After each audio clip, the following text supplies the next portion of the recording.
Hi everyone, welcome back my channel. ఈరోజు మనము టెట్లో సిలబస్లో భాగంగా మనము సైకాలజీలో లాస్ట్ చాప్టర్ అయిన దాంట్లో బాలల హక్కుల చట్టం గురించి ఇక్కడ వివిధ రకాల చట్టాల గురించి ఇవ్వడం అయింది. బాలల హక్కుల చట్టము, ఆర్టీఐ చట్టము, ఆర్టీఈ చట్టము, ఈ విధంగా చట్టాలు అనేటివి ఉన్నాయి. వీటి గురించి ఒక్కొక్క దాని గురించి ఒక్కొక్క వీడియో ద్వారా మనం తెలుసుకుంటాము. ఇప్పుడు బాలల హక్కుల చట్టం గురించి అయితే ఈ వీడియో ద్వారా తెలుసుకోబోతున్నాము.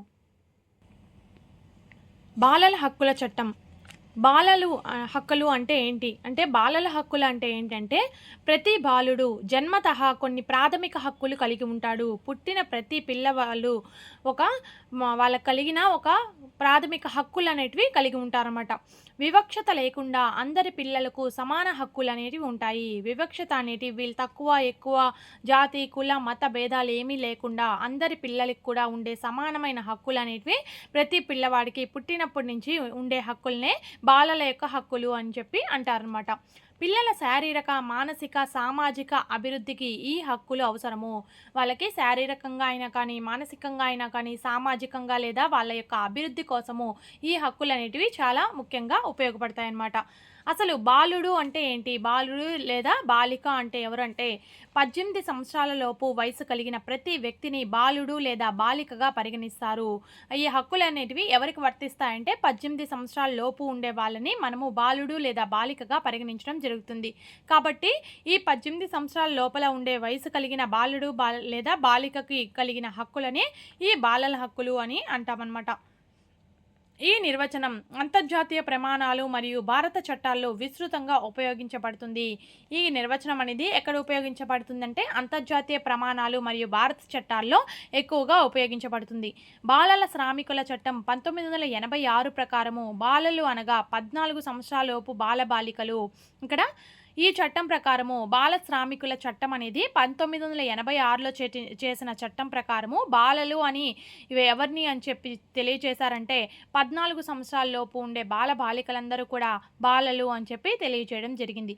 ఆ తర్వాత వచ్చిన చట్టము ఇక్కడ బాలల న్యాయ చట్టము. ఇక్కడ బాలల న్యాయ చట్టం కూడా 1986 ప్రకారము ఈ బాలల న్యాయ చట్టంలో ఎవరిని బాలులుగా వాళ్ళు అంగీకరించారంటే 18 సంవత్సరాల లోపు బాలురని 16 సంవత్సరాల యొక్క బాలికలందరినీ కూడా బాలలుగా వీళ్ళు గుర్తించడం జరిగిందనమాట.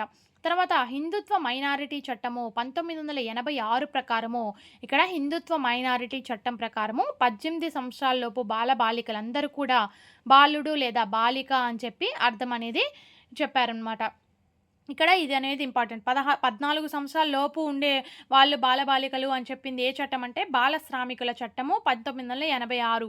18 సంవత్సరాల లోపు ఉండే వాళ్ళందరూ బాలురు మరియు బాలికలైతే 16 సంవత్సరాల లోపు ఉండాలి అని చెప్పింది ఎవరంటే బాలల యొక్క న్యాయ చట్టం ప్రకారం ఇలా తెలియజేశారు. హిందుత్వ మైనారిటీ చట్టం ప్రకారం ఏ విధంగా తెలియజేశారంటే 18 సంవత్సరాల లోపు ఉండే బాలికలందరూ కూడా బాలురు అని చెప్పి తెలియజేయడం అయితే జరిగింది. ఆ తర్వాత బాలల హక్కుల అధికార ప్రకటన. ఈ బాలల హక్కుల్ని అధికారికంగా ఎప్పుడు ప్రకటన చేశారంటే మొట్టమొదటిసారిగా 1959లో ఐక్యరాజ్య సమితి జనరల్ సెక్రటరీ అయిన కవార్డ్ లెనిన్ మొట్టమొదటిసారిగా ప్రకటన చేశారు. ఈ బాలలకు కూడా హక్కులు అనేటివి ఉండాలి అని చెప్పి మొట్టమొదటిసారిగా ఐక్యరాజ్య సమితిలో ఎవరు ప్రకటన అనేది చేశారంటే అప్పుడు ఉన్న ఐక్యరాజ్య సమితి యొక్క జనరల్ సెక్రటరీ అయిన కవార్డ్ లెనిన్ గారు అక్కడ ప్రకటన అనేది ఐక్యరాజ్య సమితిలో చేయడం జరిగింది. ఎప్పుడంటే 1959లో. పుట్టిన ప్రతి బిడ్డ ఏ తేడాలు లేకుండా సంతోషంగా ఆనందంగా ఉన్న అన్ని హక్కులు పొందాలి. ఎవరు కూడా పుట్టిన వాళ్ళు కూడా ఏ తేడాలు వివక్షత అనేది లేకుండా సంతోషంగా ఆనందంగా వాళ్ళు అభివృద్ధి చెందాలంటే వాళ్ళకి ఈ విధమైన బాలల హక్కులన్నీ కూడా వాళ్ళు పొందాలి అని చెప్పి కవార్డ్ లెనిన్ గారు తెలియజేశారు. 1989లో రూపొందించబడిన సిఆర్సిని బాలల హక్కుల ఒడంబడిక అంటే రూపొందించబడిందన్నమాట. అంటే ఈ విధంగా ఈయన ప్రకటన చేసిన తర్వాత తిరిగి 1989లో ఏం రూపొందించారంటే బాలల హక్కుల ఒడంబడికను రూపొందించడం జరిగింది. అంటే దీన్ని సిఆర్సి అని అంటారనమాట. ఈ సిఆర్సి అబ్జర్వేషన్ ఫుల్ ఫామ్ ఏంటంటే convention on the right of the child. Convention of the right of the child. Convention on the right of the child అనమాట. సిఆర్సి అంటే బాలల హక్కుల ఒడంబడిక. దీన్ని ఎప్పుడు రూపొందించారంటే 1989లో రూపొందించడం జరిగింది. బాలల హక్కుల పరిరక్షణ దినోత్సవంగా ఎప్పుడు జరుపుకుంటారంటే ఇక్కడ బాలల హక్కుల ఒడంబడికను ఎప్పుడైతే ఏ సంవత్సరంలో అయితే ఎప్పుడైతే ప్రతిపాదించారో అప్పుడు బాలల హక్కుల పరిరక్షణ దినోత్సవంగా జరుపుకోవడం జరుగుతుందన్నమాట. ఎప్పుడంటే 1989 నవంబర్ 20వ తేదీన బాలల హక్కుల పరిరక్షణ దినోత్సవంగా జరుపుకోవడం జరుగుతుందన్నమాట. నెక్స్ట్ చూసినట్లయితే ఈ బాలల హక్కుల ఒడంబడిక అంటే సిఆర్సి అంటే చైల్డ్ రైట్ కన్వెన్షన్. ఇక్కడ ఐక్యరాజ్య సమితి అనేది 1989 నవంబర్ 20వ తేదీన ఈ బాలల హక్కులను ప్రకటించింది. బాలల హక్కులను అధికారికంగా ఎప్పుడు ప్రకటించిందంటే ఐక్యరాజ్య సమితి 1989 నవంబర్ 20వ తేదీన ప్రకటన అనేది ప్రకటించింది. ఆ తర్వాత 1990 సెప్టెంబర్ 2వ తేదీన బాలల హక్కులు అమల్లోకి వచ్చింది. ఇక్కడ ప్రకటన ఒకటే చేసింది. ఆ తర్వాత 1990 సంవత్సరంలో సెప్టెంబర్ 2వ తేదీన బాలల హక్కులను అమల్లోనికైతే తీసుకురావడం జరిగింది. ఆ తర్వాత 1995 డిసెంబర్ 31 నాటికి ప్రపంచంలోని 185 దేశాలు ఆమోదించాయి. ఈ బాలల హక్కులన్నింటినీ కూడా 185 దేశాలు అనేటివి ఆమోదించడం జరిగింది. ఎప్పుడంటే 1995 డిసెంబర్ 31 నాటికి 185 దేశాలు అనేది ఆమోదం అనేది తెలిపాయన్నమాట. తర్వాత 2003 సంవత్సరంలో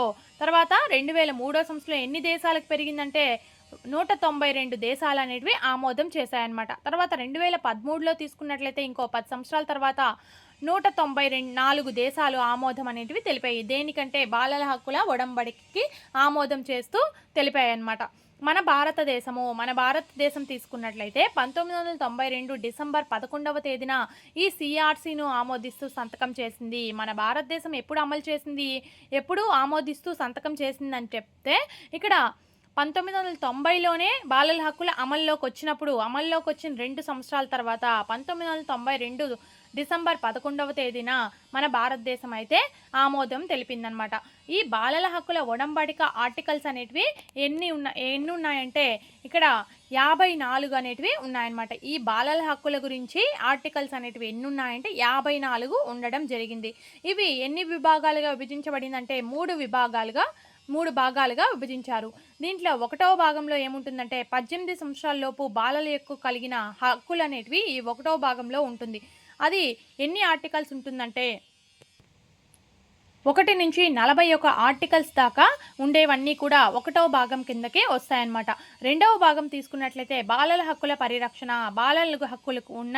బాలల హక్కుల్ని పరిరక్షణ చేసే ఆర్టికల్స్ ఏంటంటే 42 నుంచి 45 వరకు ఉండే ఆర్టికల్స్ అన్నీ కూడా 2వ భాగంలోనికి వస్తాయి.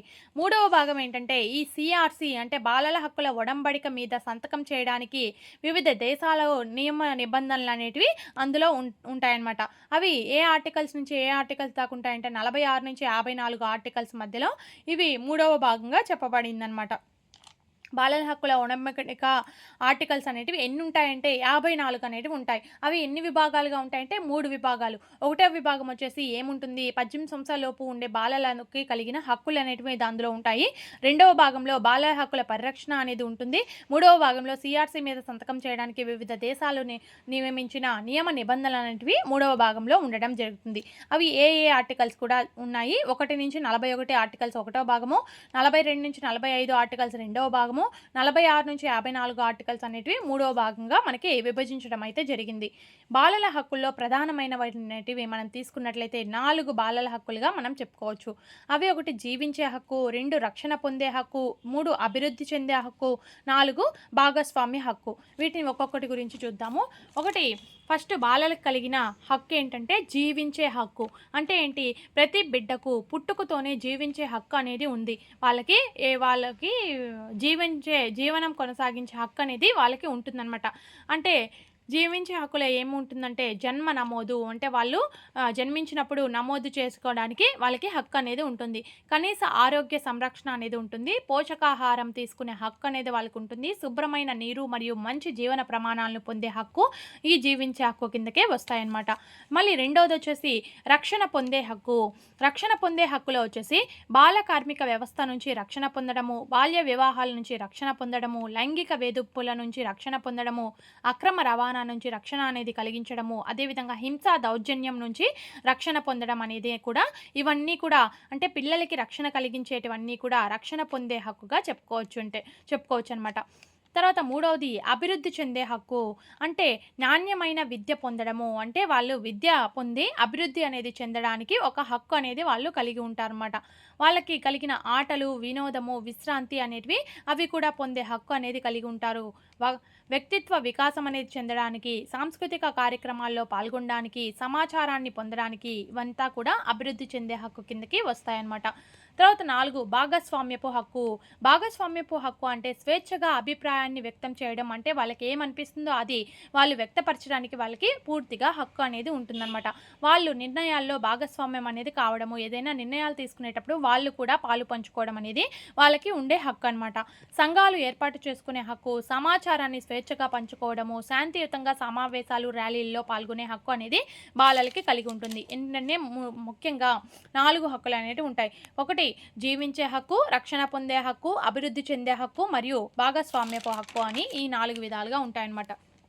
తర్వాత జాతీయ బాలల హక్కుల పరిరక్షణ కమిషన్ ఎప్పుడు ఏర్పాటైందంటే 2005లో ఏర్పాటవడం జరిగింది. దీన్ని ఏమంటారంటే NCPCR అని అంటారు. దీని యొక్క ఫుల్ ఫామ్ వచ్చేసి national commission for protection of child rights. బాలల హక్కుల పరిరక్షణ కమిషన్, జాతీయ బాలల హక్కుల పరిరక్షణ కమిషన్ అనేది ఎప్పుడు ఏర్పాటైందంటే 2005లో ఏర్పాటవడం జరిగింది. భారత్లోని పిల్లలను కాపాడడానికి పార్లమెంటు చట్టం ద్వారా 2005లో దీనిని ఏర్పాటు చేయడం జరిగిందనమాట. 2006 జనవరి 26లోకి అమల్లోనికి వచ్చింది. 2005లో ఏర్పాటు చేస్తే అది ఎప్పుడు అమల్లోకి వచ్చిందంటే 2006 జనవరి 26లోనికి ఈ NCPCR అంటే జాతీయ బాలల హక్కుల పరిరక్షణ కమిషన్ అనేది అమల్లోనికి రావడం జరిగింది. దీని యొక్క ఉద్దేశం తీసుకున్నట్లయితే 0 నుంచి 18 సంవత్సరాల పిల్లల యొక్క హక్కులను కాపాడడం. దీని యొక్క ఉద్దేశం ఏంటంటే మెయిన్ పిల్లలకు ఉండే హక్కులను కాపాడడం అనేది దీని యొక్క ఉద్దేశం అనమాట. దీని యొక్క ప్రధాన కార్యాలయం ఎక్కడుందంటే న్యూఢిల్లీలో ప్రధాన కార్యాలయం ఉందన్నమాట. జాతీయ బాలల హక్కుల పరిరక్షణ కమిషన్ ప్రధాన కార్యాలయం ఎక్కడుందంటే న్యూఢిల్లీలో ఉంది. 2008లో మొట్టమొదటి చైర్మన్, మొట్టమొదటిగా ఇది ప్రారంభించిన తర్వాత అమల్లోకి వచ్చిన తర్వాత దీని యొక్క చైర్మన్ ఎవరంటే ప్రొఫెసర్ శాంతా సిన్హా దీనికి NCPCRకి చైర్మన్గా ఉన్నారు. ఆ తర్వాత 2014లో కుశాల్ సింగ్, మళ్ళీ 2016లో చైర్మన్ ఎవరంటే శృతి నారాయణ్ కక్కర్, తర్వాత 2019లో చైర్మన్గా ప్రియాంక కానుంగో అనేవాళ్ళు ఉండడం జరిగింది. ఈ 2019లో నియమించిన చైర్మనే ప్రస్తుతం కూడా 2026లో కూడా చైర్మన్ ఎవరంటే శ్రీ ప్రియాంక కానుంగో గారు దీనికి చైర్మన్గా ఉండడం జరుగుతుందన్నమాట. తర్వాత బాలల హక్కుల ఆర్టికల్స్. ఈ బాలల హక్కులు అనేటివి ఏ ఆర్టికల్స్ కింద ఉన్నాయి అంటే ఆర్టికల్ 15 అంటే పిల్లలకి, మహిళలకి రక్షణ చర్యలు అనేటివి అందించడం జరుగుతుంది. ఆర్టికల్ 21A అంటే 6 నుంచి 14 సంవత్సరాల పిల్లలందరికీ ఉచిత నిర్బంధ ప్రాథమిక విద్య అనేది అందించడం జరుగుతుంది. తర్వాత ఆర్టికల్ 23(1)లో మానవ అక్రమ రవాణా, వెట్టి చాకరీని నిషేధించడానికి ఆర్టికల్ ఏంటంటే 23(1) ఆర్టికల్ అనమాట. తర్వాత గనుల్లో, ఫ్యాక్టరీలో పిల్లల పని నిషేధం అంటే బాల కార్మిక వ్యవస్థను నిషేధించడానికి ఏంటంటే ఆర్టికల్ 24 అనమాట. ఆర్టికల్ 45 తీసుకున్నట్లయితే రాష్ట్ర విధాన నిర్దేశిక సూత్రాల కిందకి ఇది వస్తుందన్నమాట. అంటే 6 సంవత్సరాల కంటే తక్కువ వయసు ఉన్న పిల్లలకి బాల్య సంరక్షణ మరియు విద్య అంటే early child care and education ECCE అందించాలని నిర్దేశిస్తుంది. ECCE పిల్లలకి అందించాలని, 6 సంవత్సరాల కంటే తక్కువ పిల్లలకి విద్య అనేది అందించాలి అని చెప్పి ఏ ఆర్టికల్ తెలియజేస్తుందంటే ఆర్టికల్ 45 తెలియజేస్తుంది. ECCEని నిర్దేశిస్తుందన్నమాట. ఆర్టికల్ 47 ప్రకారము పిల్లల పోషణ, సంరక్షణ మరియు మధ్యాహ్న భోజన పథకం అమలు చేయడము, మధ్యాహ్న భోజన పథకాన్ని అమలు చేయడము, పిల్లల సంరక్షణని చూసేది ఏ ఆర్టికల్ అంటే 47వ ఆర్టికల్. తర్వాత 46వ ఆర్టికల్ చూసినట్లయితే షెడ్యూల్ కులాలు, షెడ్యూల్ తెగల యొక్క అభివృద్ధి కోసం ఉందన్నమాట. తర్వాత ఆర్టికల్ 350Aలో ఏముందంటే ప్రాథమిక విద్యాదశలో భాషా మైనారిటీ వర్గాల పిల్లలకు మాతృభాషలో బోధించే సౌకర్యాన్ని కలిగించడము. ఇక్కడ భాష అనేది చిన్నపిల్లలకి ప్రాథమిక విద్యాదశలో వాళ్ళ యొక్క మాతృభాషలోనే వాళ్ళకి బోధన అనేది జరిపించే విధంగా ఉందన్నమాట. ఆర్టికల్ ఏ ఆర్టికల్ అంటే 350A ఆర్టికల్ ద్వారా. తర్వాత ఈ ఆర్టికల్‌ని 1956లో చేసిన 7వ రాజ్యాంగ సవరణ ద్వారా దీన్ని రాజ్యాంగంలో చేర్చడం అయితే జరిగింది. ఎన్నో రాజ్యాంగ సవరణ ద్వారా చేర్చారంటే 7వ రాజ్యాంగ సవరణ ద్వారా పిల్లలకి మాతృభాషలోనే బోధించే సౌకర్యం అనేది కల్పించారు. 1956లో ఏ ఆర్టికల్ అంటే 350 ఆర్టికల్‌లో చేర్చడం జరిగింది. తర్వాత కొన్ని చట్టాలు తీసుకున్నట్లయితే గనుల చట్టము అంటే 1952లో చేయబడింది. తర్వాత గనులు మరియు ఖనిజాల చట్టము 1957. ఇక్కడ కన్‌ఫ్యూజ్ కాకుండా ఉత్త గనుల చట్టం అంటే 1952, గనులు మరియు ఖనిజాల చట్టం అంటే 1957 చేయడం జరిగింది. అంటే ఏంటంటే దీంట్లో గనుల నిర్వహణ గురించి, కార్మికుల భద్రత గురించి, ఖనిజాల నియంత్రణ కోసము ఈ చట్టం అనేది ఉందన్నమాట.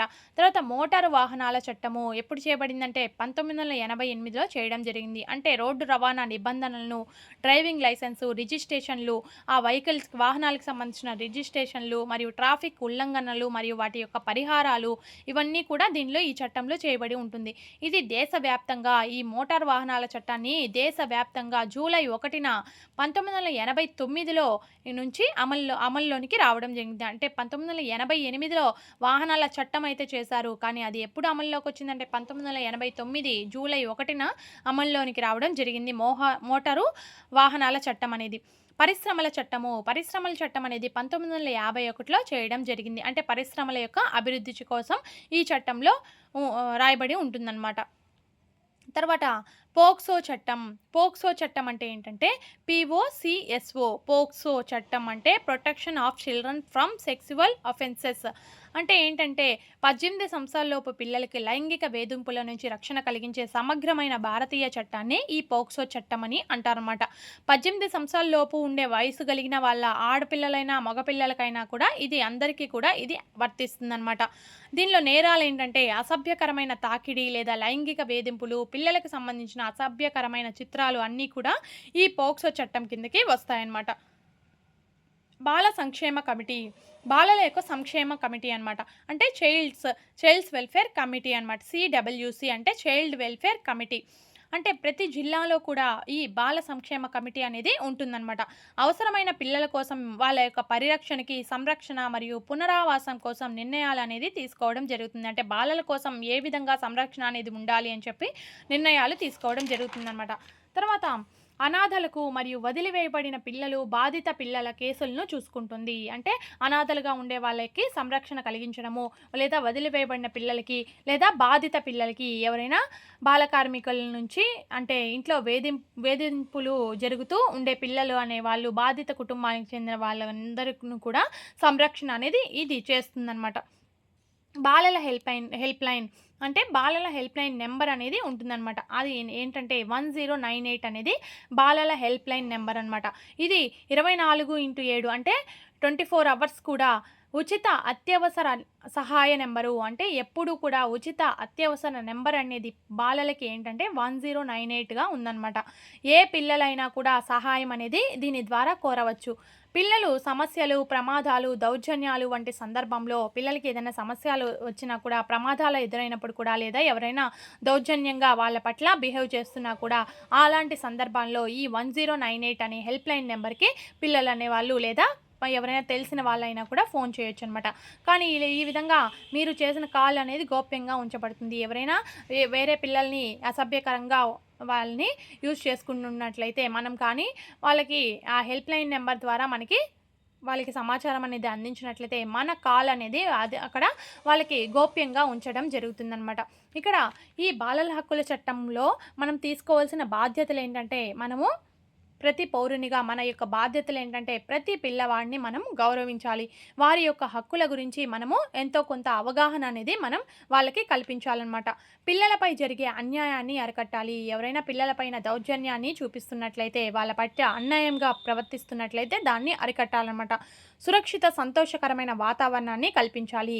బాలల హక్కుల పరిరక్షణలో అందరం భాగస్వాములు కావాలి. బాలల హక్కులను పరిరక్షించడంలో మనం కూడా మన వంతు భాగస్వామ్యం అనేది కల్పించాలన్నమాట. ప్రతి బాలుడు ముఖ్యుడు. వారి హక్కులు మన బాధ్యత. వారి హక్కులు వాళ్ళకి అందజేసే దాంట్లో మన బాధ్యత కూడా చాలా ఉందన్నమాట. ప్రతి బాలుడు కూడా ముఖ్యుడు అనమాట. ఈ బాలల హక్కులు అనేవి ప్రతి పిల్లవాడికి సమానంగా, వివక్షత లేకుండా కూడా అందరికీ సమానంగా ఉంటాయన్నమాట. ఇంతటితో బాలల హక్కుల చట్టం అనేది కంప్లీట్ అయిపోయింది. తర్వాత మనము నెక్స్ట్ ఆర్టీఐ చట్టం గురించి నెక్స్ట్ వీడియో ద్వారా తెలుసుకుందాము.